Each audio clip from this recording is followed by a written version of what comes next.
अगर खाना को टुकड़े में तोड़ते हैं तो डायरेक्टली आपके स्टमक पे आता है, ठीक है ना। यहाँ से फिर आपको छोटे आंत के बाद बड़े आंत में जाता है, ठीक है ना। अभी देखिए कितना बड़ा प्रोसेस हमारे शरीर का सिस्टम है, समझ रहे हैं, इसको ध्यान दें। अच्छा, वॉशिंग मशीन का सिस्टम है कि नहीं, तो उसको पानी डालेंगे, फिर पाउडर डालेंगे, फिर उसके बाद कपड़े डालेंगे और कितना मिनट पे सेट करेंगे, चलाएंगे, राइट। जस्ट लाइक ये जो सिस्टम है ना, सेम वैसे ही हमारे खाने की चीजें, हमारे अंदर का सिस्टम, वो कैसे एक एक चीज को क्लियर शरीर के अंदर दिख रहा है, कैसे जा रहा है और किस तरीके से प्रोसेस हो रही है और खाने को एनर्जी में कन्वर्ट हो रही है। ओके, ध्यान से देखिए। उसके बाद इसमें मिले हुए मिक्स मटेरियल को काइन कहा जाता है और यह काइन अब स्टमक से स्मॉल इंटेस्टाइन की तरफ बढ़ने लगता है। इस पूरे प्रोसेस में लगभग 2 घंटे का समय लगता है।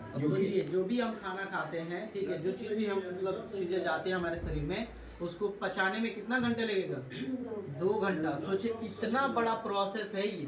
ओके, अब इतना ऐसे ऐसे टेढ़ा जलेबी की तरफ दिख रहा है, जलेबी आपने देखा ना कैसे टेढ़ा रहता है, वैसे ही ये शरीर के अंदर है। तो जो हम खा रहे हैं तो पहले छोटी आंत से फिर बड़ी आंत में, देखिए वो कैसे जा रही है, ध्यान से। अलग अलग फूड पर निर्भर करता है। जैसे ये भोजन स्टमक से छोटी आंत की तरफ बढ़ता है, इसमें और भी कई तरीके के केमिकल रिएक्शन होने लगते हैं। हमारी छोटी आंत लगभग 7.5 मीटर तक लंबी होती है, जो कि बहुत ज्यादा कॉइल्ड स्ट्रक्चर होता है, यानी बहुत ही कॉम्प्लेक्स कॉइल्ड स्ट्रक्चर होता है हमारी छोटी आंत का। छोटी आंत भी 3 भागों में बटा रहता है। सबसे ऊपर का भाग जिसे कहते हैं डुओडेनम, उसके बाद स्मॉल इंटेस्टाइन का दूसरा भाग आता है जिसे कहते हैं जेजुनम, फिर आता है स्मॉल इंटेस्टाइन का सबसे आखिरी पार्ट इलियम। जब फूड स्टमक से स्मॉल इंटेस्टाइन में आता है तो वो सबसे पहले डुओडेनम में आता है, जो कि सबसे इम्पोर्टेंट पार्ट होता है छोटी आंत का। ये दिख रहा है पीत, जानते हैं पीत, पीत की थैली लोग बोलते हैं। कुछ वैसे उससे जूस निकलते हैं जो आपके खाने को पचाने का काम करता है, ठीक है ना। तो ये पीत की थैली है जो आप किसी जानवर में भी होता है और इंसान में भी होता है।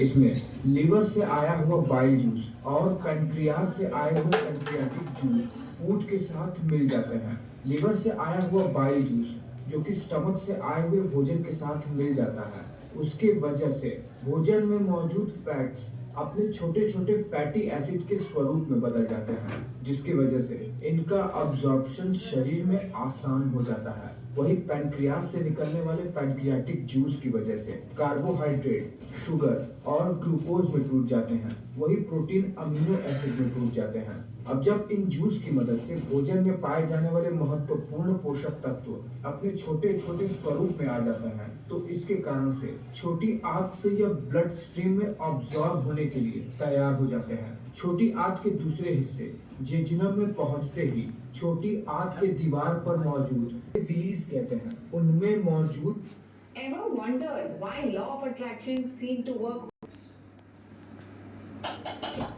छोटी ब्लड कैपिलरी में इन पोषक तत्वों का अब्जॉर्प्शन शुरू हो जाता है और यह प्रोटीन, कार्बोहाइड्रेट और फैट जैसी चीजें अब ब्लड वेसल में। मैं ये थोड़ा सा आपको समझाना चाहता हूँ।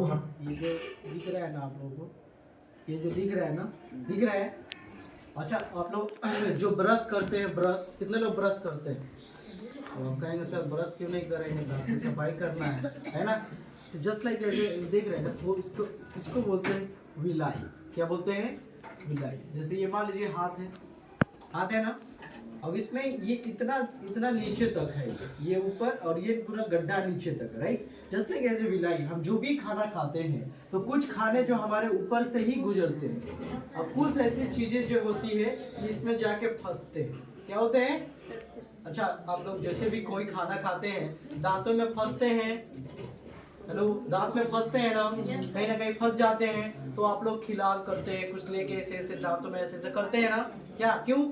सफाई करना। शरीर में जो भी खाना जाता है तो ऐसे इस खांचे में क्या होता है? फंसता है। और जब वो फंसेगा तो सोचिए उसमें कौन सा ब्रश डाल के साफ करेंगे? पेट के अंदर कोई है ऐसा चीजें कि ब्रश डाल के अंदर से साफ करें? हम बाहर से दांत को, मुंह को धो लेते हैं, साफ कर लेते हैं अच्छे से ना, लेकिन अंदर की गंदगी कैसे साफ होगी, राइट। इसीलिए ये लिक्विड पदार्थ इजी वे में वो आके क्या कर रही है, हमेशा अपने इस बॉडी की हमेशा आप फ्रेश पीते हैं तो सफाई होती है और ये गुड न्यूट्रिशन आपके बॉडी पे अच्छा रिजल्ट लाता है। ओके, इसको फिर नेक्स्ट शुरू हो जाता है और यह प्रोटीन, कार्बोहाइड्रेट और फैट जैसी चीजें अब ब्लड वेसल में जाकर पूरे शरीर के विभिन्न अंगों में और शरीर के बाकी के अंगों में पहुंचने लगते हैं। धीरे धीरे इनका पाचन होते ही ये भोजन छोटी आंत के तीसरे हिस्से इलियम में पहुंच जाते हैं, जहां पर इन भोजन में वाले और खून जैसी चीजों को बनाने वाले खनिज तत्व शरीर के विभिन्न भागों में पहुंच जाते हैं। इतना सब होने के बाद भोजन छोटी आंत से बड़ी आंत की तरफ बढ़ जाता है, जहां पर हमारे शरीर के लिए पानी का अब्जॉर्प्शन होता है और कुछ ऐसे मिनरल्स जो छोटी आंत में अब्जॉर्ब नहीं हो पाए थे वो बड़ी आंत में से होकर ब्लड। ये जो दिख रहा है ये वेस्ट मटेरियल है। क्या है? वेस्ट मटेरियल यानी कि बैड फूड यानी कि गंदा खाना जो हमारे शरीर में अब वो नहीं ले रहा है, तो उसको क्या होता है गंदगी की तरफ वो है का काम। ओके, और जो हमारे खाने से ताकत चाहिए तो खाने की चीज़ों को फूड को जो है प्रोटीन, फैट्स, फाइबर में कन्वर्ट होके बॉडी को क्या दे दिए?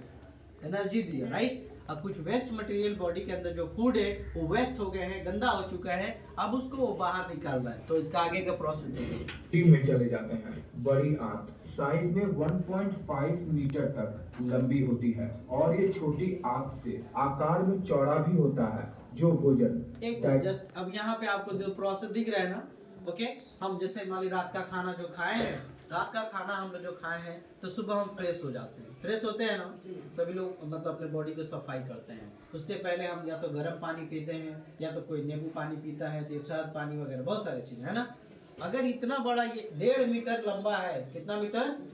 1.5 मीटर लंबा है ये प्रोसेस, राइट। इसके अंदर की चीजें आप लोग कहते हैं कि सर मेरा तो रिजल्ट ही नहीं आ रहा, तो रिजल्ट कैसे आएगा? पानी छोड़ेंगे, रिजल्ट कैसे आएगा? फाइबर से इसे नहीं लेंगे। जब इसकी ये लंबी प्रोसेस 1.5 मीटर की जब सफाई नहीं होगा और अंदर ही गंदगी रहेगा तो दिक्कत आएगा ना। आप बढ़िया से बढ़िया खाना खाइए और गंदगी अंदर पेट में लिए हुए हैं, कोई फर्क नहीं पड़ना। ना दवाई काम करेगा ना खाना, समझ रहे हैं आप लोग। तो बॉडी की ये अंदर की हमारे शरीर के अंदर इंटरनल पार्ट है। अगर ज्यादा पेट की समस्या हो गया तब दवाई से नहीं, खाने से नहीं, कुछ नहीं, तो क्या लास्ट ऑप्शन आता है? क्या करना? ऑपरेशन करना। लास्ट ऑप्शन क्या होता है? ऑपरेशन। हमारे बॉडी की गंदगी की सफाई होनी चाहिए डेली बेसिस। डाइजेस्ट नहीं हो पाया होता है या फिर जो वेस्ट मटेरियल होता है वो बड़ी आंत से होते हुए हमारे एनस से निकलते हुए हमारे शरीर के बाहर निकल जाती है, जिसे फीकल मटेरियल कहा जाता है। और इस तरह भोजन हमारे शरीर में इतनी कठिनाइयों के बाद पचकर हमें ऊर्जा देता है। तो आपने देखा बहुत ही साधारण सी भाषा में कि भोजन हमारे शरीर में पचता कैसे है। क्या